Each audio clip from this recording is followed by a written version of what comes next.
யாக்கோபு விருத்தி அடைகிறார். பின்பு யாக்கோபு பச்சையாயிருக்கிற புன்னை, வாதுமை, அர்மோன் என்னும் மரங்களின் கொப்புகளை வெட்டி இடையிடையே வெண்மை தோன்றும்படி பட்டையை உரித்து தான் உரித்த கொப்புகளை ஆடுகள் தண்ணீர் குடிக்க வரும் கால்வாய்களிலும் தொட்டிகளிலும் ஆடுகளுக்கு எதிராக போட்டு வைப்பான். ஆடுகள் தண்ணீர் குடிக்க வரும்போது பொலிவதுண்டு. ஆடுகள் அந்த கொப்புகளுக்கு முன்பாக பொலிந்தபடியால் அவைகள் கலப்பு நிறம் உள்ளதும் புள்ளியுள்ளதும் வரியுள்ளதுமான குட்டிகளை போட்டது. அந்த ஆட்டுக்குட்டிகளை யாக்கோபு பிரித்துக் கொண்டு ஆடுகளை லாபானுடைய மந்தையில் இருக்கும் கலப்பு நிறமானவைகளுக்கும் கருப்பானவைகளுக்கெல்லாவற்றிற்கும் எதிராக நிறுத்தி தன் ஆடுகளை லாபானுடைய மந்தையோட சேர்க்காமல் தனிப்புறமாக வைத்துக் கொள்வான். பலத்த ஆடுகள் பொலியும் போது அந்த கொப்புகளுக்கு எதிரே பொலியும்படி யாக்கோபு அவைகளை அந்த ஆடுகளின் கண்களுக்கு முன்பாக கால்வாய்களில் போட்டு வைப்பான். பலவீனமான ஆடுகள் பொலியும் போது அவைகளை போடாமல் இருப்பான். இதனால் பலவீனமானவைகள் லாபானையும் பலமுள்ளவைகள் யாக்கோபையும் சேர்ந்தன. இவ்விதமாய் அந்த புருஷன் மிகவும் விருத்தியடைந்து திரளான ஆடுகளும் வேலைக்காரிகளும் வேலைக்காரரும் ஒட்டகங்களும் கழுதைகளும் உடையவனானான். இயற்கையின் பிரமாணம் யாக்கோபுக்கு பாதகமாய் இருக்கிறது. ஆனாலும் யாக்கோபு கர்த்தருடைய வார்த்தையையும் அவருடைய தெய்வீக பிரமாணத்தையும் நம்புகிறார். கர்த்தர் யாக்கோபை ஆசீர்வதிக்க சித்தமுள்ளவராய் இருக்கிறார். யாக்கோபுக்கு ஆடுகளை நன்றாய் மேய்க்க தெரியும். கர்த்தர் அவருக்கு விசேஷித்த ஞானத்தை கொடுத்திருக்கிறார். யாக்கோபு கர்த்தருடைய ஆலோசனையின் பிரகாரமாக லாபானுடைய ஆடுகளை மேய்க்கிறார்.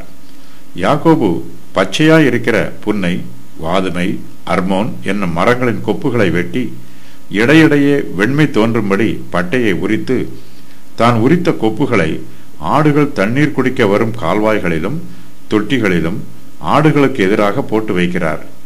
ஆடுகள் தண்ணீர் குடிக்க வரும்போது பொலிவதுண்டு. ஆடுகள் அந்த கொப்புகளுக்கு முன்பாக பொலிந்தபடியால் அவைகள் கலப்பு நிறம் உள்ளதும் புள்ளியுள்ளதும் வரியுள்ளதுமான குட்டிகளை போடுகிறது.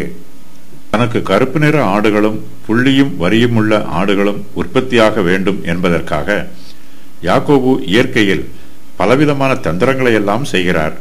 இதனால் யாக்கோபிற்கு ஏதாவது பயன் கிடைத்ததா என்று தெரியவில்லை. தேவனே யாக்கோபை ஆசீர்வதிக்கிறார். தேவன் லாபானின் ஆடுகளை எடுத்து யாக்கோபுக்கு கொடுக்கிறார். லாபான் யாக்கோபின் சம்பளத்தை 10 முறை மாற்றி அவரை வஞ்சித்தார். வஞ்சிக்கப்பட்ட யாக்கோபிற்கு தேவன் நியாயம் செய்கிறார். கானான் தேசத்திலுள்ள மேய்ப்பர்கள் இந்த வழக்கத்தை இன்றும் பின்பற்றுகிறார்கள். ஆட்டுக்குட்டிகள் தங்களுக்கு இஷ்டமான நிறத்திலே பிறக்க வேண்டும் என்றால் மேய்ப்பர்கள் இதுபோல செய்வது வழக்கம். யாக்கோபு கர்த்தருடைய கிருபையினால் மேய்ப்பரின் வழக்கத்தை பின்பற்றி பட்டைகளை உரித்து போடுகிறார். ஆடுகளோ கலப்பு நிறமான குட்டிகளை போடுகிறது. புள்ளியும் வரியும் கலப்பு நிறமுமான குட்டிகள் எல்லாம் யாக்கோபுக்கு சொந்தம். யாக்கோபு அந்த ஆட்டுக்குட்டிகளை பிரித்து கொண்டு மற்ற ஆடுகளை லாபானுடைய மந்தையில் இருக்கும் கலப்பு நிறம் ஆனவைகளுக்கும் கருப்பானவைகள் எல்லாவற்றிற்கும் எதிராக நிறுத்திக் கொள்வார். யாக்கோபு தன் ஆடுகளை லாபானுடைய மந்தையோட சேர்க்காமல் தனிப்புறமாக வைத்துக் கொள்வார். பலத்த ஆடுகள் பொலியும் போது அந்த கொப்புகளுக்கு எதிரே பொலியும்படி யாக்கோபு அவைகளை அந்த ஆடுகளின் கண்களுக்கு முன்பாக கால்வாய்களிலே போட்டு வைப்பார். பலவீனமான ஆடுகள் பொலியும் போது அவைகளை போடாமல் இருப்பார். இதனால் பலவீனமானவைகள் லாபானையும் பலமுள்ளவைகள் யாக்கோபையும் சேர்கிறது. யாக்கோபின் ஆரம்பம் மிகவும் சாதாரணமாக இருக்கிறது. ஆனால் முடிவோ சம்பூரணமானதாயும் திரளானதாயும் இருக்கிறது. யாக்கோபு மிகவும் விருத்தி அடைகிறார்.